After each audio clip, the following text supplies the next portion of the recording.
Harry skipped rival speeches for Princess Diana's statue to go home in LA. The Duke has arrived back at his home in Montecito. Prince Harry has safely arrived at his home in Montecito, California, and has reunited with his wife Meghan and children just in time for two very special occasions.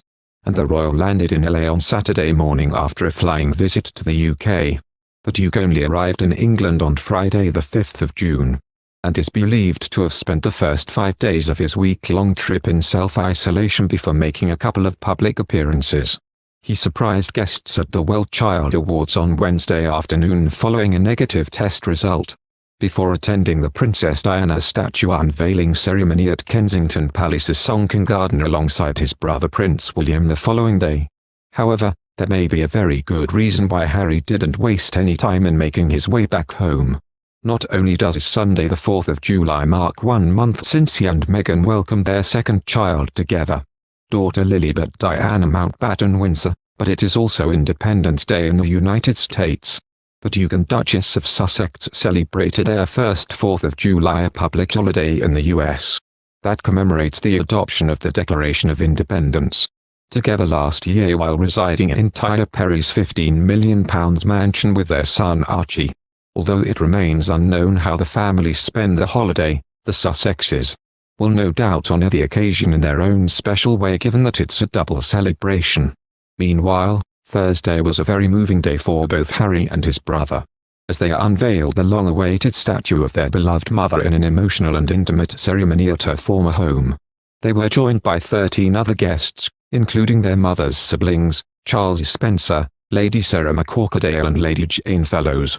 In a joint tribute, the brothers said, "Today, on what would have been our mother's 60th birthday, we remember her love, strength and character qualities that made her a force for good around the world, changing countless lives for the better. Every day, we wish she was still with us, and our hope is that this statue will be seen forever as a symbol of her life and her legacy. Thank you to Ian Rank Broadley, Pip Morrison and their teams for their outstanding work.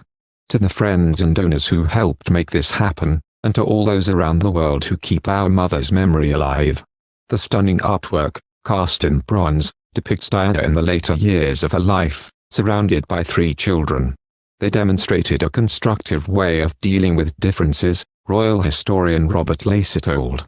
Prince William and Prince Harry fundamentally understood the importance of setting aside their differences in paying public tribute to their late mother, Princess Diana. They demonstrated a constructive way of dealing with differences, royal historian Robert Lacey tells in the wake of Thursday's unveiling of a statue the brothers commissioned 4 years ago to honor their beloved mother.